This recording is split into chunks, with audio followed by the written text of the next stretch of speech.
Bienvenue dans ce nouveau numéro de C'est-à-dire. Aujourd'hui, nous parlons d'une maladie méconnue mais dévastatrice, la fistule obstétricale. En Côte d'Ivoire, des milliers de femmes en souffrent en silence. Et en ce moment, une campagne régionale vient d'être lancée pour éradiquer ce fléau d'ici 2030. Et pour en parler, nous recevons Madame Cécile Compaoré-Zongrana, représentante résidente de l'UNFPA en Côte d'Ivoire. Bonjour Madame Compaoré, bienvenue. Bonjour Madame. Alors, est-ce que vous pouvez nous dire un peu ce que c'est que la fistule obstétricale et pourquoi est-ce que c'est si stigmatisant? Merci. La fistule obstétricale, c'est une lésion au niveau génital. En fait, c'est une déchirure qui se trouve entre la vessie et le vagin ou bien entre le vagin et le rectum. Et cette déchirure est causée par un accouchement long et difficile, et qui n'est pas accompagné de soins de santé adéquats. Et du coup, la dame qui attrape la fistule perd ses urines et les selles par moment. Ça peut être rien que les urines qui coulent sans qu'elle puisse les retenir, ou bien si la lésion communique avec le rectum, elle peut perdre les urines et les selles en même temps, sans pouvoir les retenir. D'accord. Est-ce qu'on peut avoir un point de la situation en Côte d'Ivoire? En Côte d'Ivoire, la situation est, disons, assez grave parce qu'actuellement, nous estimons le taux de prévalence de la fistule à 1%.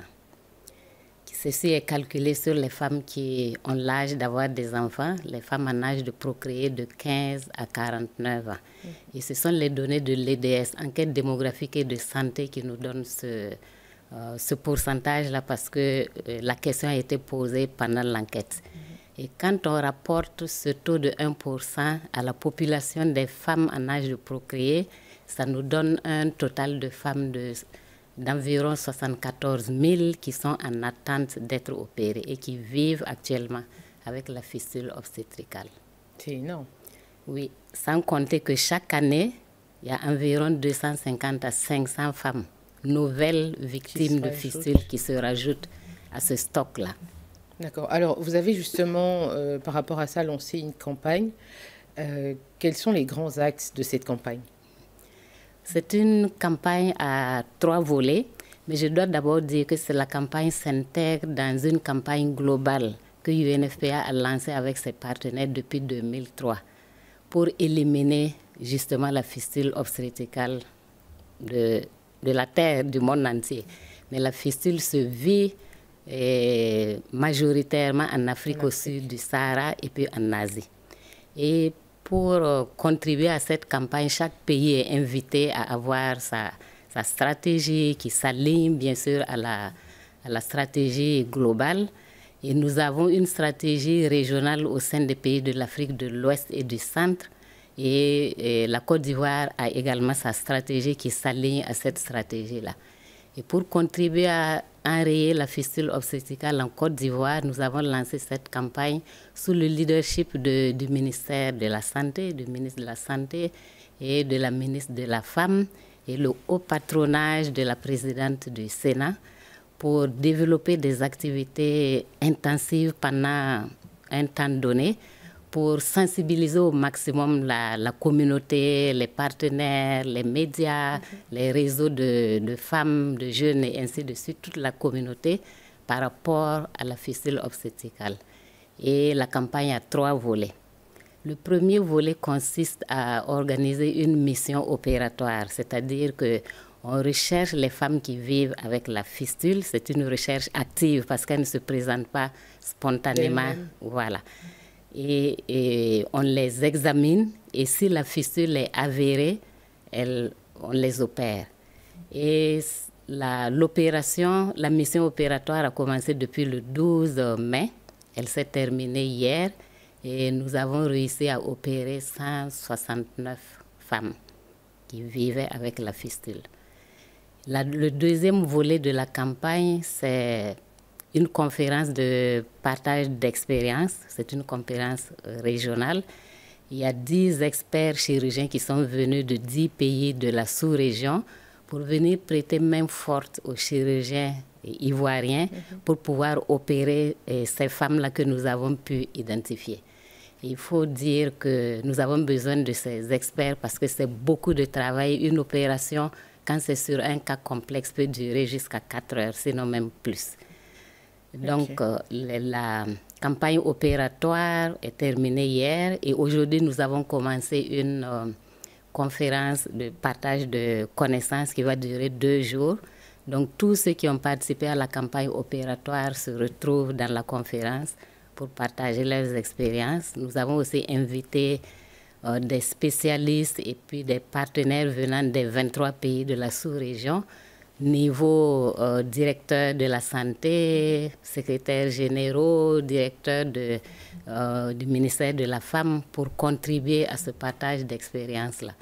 La conférence finit demain et nous allons enclencher également une autre activité qui a déjà commencé d'ailleurs. C'est une vaste campagne de sensibilisation et d'information et qui se manifeste, qui culmine autour d'un dîner gala le 25 décembre et 25 mai.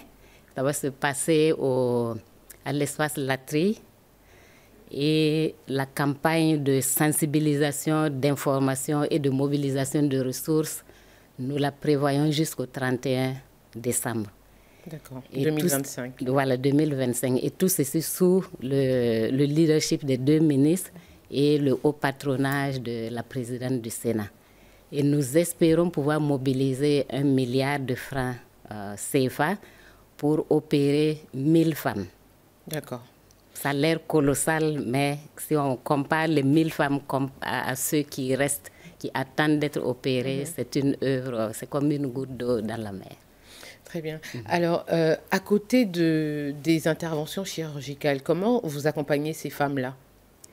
Outre les interventions chirurgicales, il y a l'accompagnement psychologique, parce que même quand elles sont encore dans les communautés, elles ont besoin d'être soutenues moralement, psychologiquement, parce que comme c'est une maladie qui est dévalorisante, parce que elle les isole de leur communauté. Outre la souffrance physique, elles sont isolées de leur communauté. Donc, elles ont besoin de soutien psychologique pour pouvoir tenir en attendant l'opération. Et une fois qu'elles sont opérées, nous les accompagnons également sur le plan psychologique. Mais à côté de cela, il y a des ressources qui leur sont remises et des équipements pour qu'elles puissent s'installer économiquement et exercer une activité génératrice de revenus. D'accord. Alors, entre-temps, est-ce que vous avez déjà noté des avancées, donc depuis le début de votre campagne? Cette année, oui, je pense que la principale avancée, c'est d'avoir opéré ces 169 femmes sur presque 300 que nous avons identifiées. Et puis, la mobilisation, en tout cas autour de nous, l'information commence à passer parce que comme c'est une maladie appelée maladie de la honte, il y a des gens qui ne savent même pas que la fistule existe. Donc l'information a commencé à circuler et nous avons organisé sous le leadership de la ministre de la Femme le 13 mai dernier une conférence de presse avec les journalistes et c'est eux qui nous aident à relayer l'information auprès de toutes les couches de la communauté. Justement, c'est ce que j'allais demander. Quelle est votre stratégie de communication par rapport à ce sujet-là, vu que, comme vous l'avez dit, c'est un sujet qui n'est pas très connu. Donc, quelle est la stratégie que vous adoptez pour faire connaître cette maladie?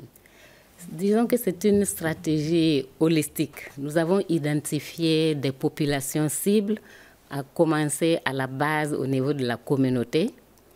Et les réseaux de femmes, les réseaux de jeunes, les leaders communautaires, les leaders religieux. Il y a aussi les prestataires de services. Il y a tous les autres partenaires, les ONG nationales et internationales, les organisations de la société civile. Il y a les donateurs. Et au niveau du gouvernement, il y a des institutions clés que nous avons ciblées et auxquelles nous passons l'information. Donc on a identifié on a fait une espèce de segmentation de la population et chacun est ciblé avec des messages clés. Est-ce qu'on peut savoir à peu près, vous avez recensé environ 300 femmes, c'est bien ça? Oui. Dans quelle tranche d'âge ici en Côte d'Ivoire? C'est pratiquement toutes les tranches d'âge sont touchées, mais majoritairement c'est les jeunes. Parce que la fistule intervient majoritairement parmi la population, les jeunes filles, les jeunes adolescents ou les jeunes femmes mariées, parce que leur corps n'est pas encore suffisamment développé pour accueillir une grossesse et surtout supporter un accouchement long et difficile. Comme vous le savez, les mariages il y a des mariages précoces avant 18 ans, qui est l'âge légal au mariage. Mais si la fille est mariée à 15-16 ans, il y a de fortes chances qu'elle ait des difficultés à donner naissance à un enfant dans des conditions normales. Alors si aujourd'hui vous devez adresser un message aux journalistes et aux citoyens, ce serait lequel? C'est que la fistule obstétricale n'est pas une fatalité. Bon, c'est un accident de parcours, mais elle peut se guérir et c'est gratuit dans les hôpitaux homologués parce que nos partenaires nous ont accompagnés le ministère pour mettre aux normes 10 hôpitaux qui peuvent opérer en routine la fistule. Vous pouvez en citer quelques-uns, c'est possible?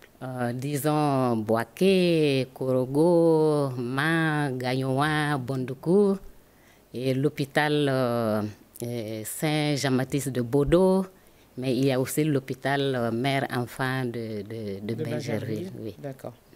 Donc à Abidjan, c'est l'hôpital agréé, on va dire, pour les opérations de la fistule. Et c'est gratuit? C'est gratuit. Même au CHU de Cocody. Oui. D'accord. En tout cas, il y a un certain nombre d'hôpitaux qui sont agréés, qui peuvent accueillir au quotidien la fistule pour opérer. Ok. Et là, est-ce qu'on peut savoir comment faire pour vous contacter, ces femmes-là, s'il y en a qui nous suivent et qui ont le courage d'aller vers vous, vers qui se tourner, vers qui il faut aller? Disons que comme nous travaillons avec les hôpitaux et tous les services de santé, c'est le ministère de la Femme et le ministère de la Santé qui sont leaders. Elles peuvent contacter les points d'entrée au niveau des centres de santé, les infirmiers, les sages-femmes qui sont informés et qui savent quel est le chemin à suivre pour être opérés gratuitement. Au niveau du ministère de la Femme, elles peuvent aussi contacter tous les centres qui s'occupent des femmes. Il y a les espaces sûrs, il y a aussi les IFEF, et il y a d'autres départements où les services régionaux du ministère de la Femme sont également à même de leur donner les informations nécessaires. Sans compter les ONG avec qui nous travaillons, principalement AIBF, Association ivoirienne de bien-être familial. Et il y a ARCIP, c'est un consortium d'organisations d'ONG de la société civile sur le plan religieux. Très bien. Alors, quel message aujourd'hui vous pouvez adresser à ces femmes-là qui vivent avec la fistule? On va terminer sur ça. Bon, je voudrais dire qu'il y a de l'espoir parce que, comme je l'ai dit, la fistule obstétricale n'est pas une fatalité. Elle se soigne gratuitement à l'hôpital et les soins sont disponibles. Quand elles se présentent, elles seront prises en charge, même si ce n'est pas immédiatement. En tout cas, il y a un dispositif en place pour les opérer de façon routinière. Tout comme une femme arrive à l'hôpital, elle a besoin d'une césarienne, on l'amène au bloc opératoire. Donc la fistule se soigne, elle peut se guérir, donc il y a de l'espoir. Merci beaucoup, Madame Compaoré. On va terminer sur ça et surtout retenir que la fistule obstétricale n'est pas une fatalité. Elle peut être prévenue, soignée, mais surtout éradiquée avec de la volonté et avec l'engagement de tous. Merci de nous avoir suivis. L'information continue sur cette info et sur cetteinfo.ci.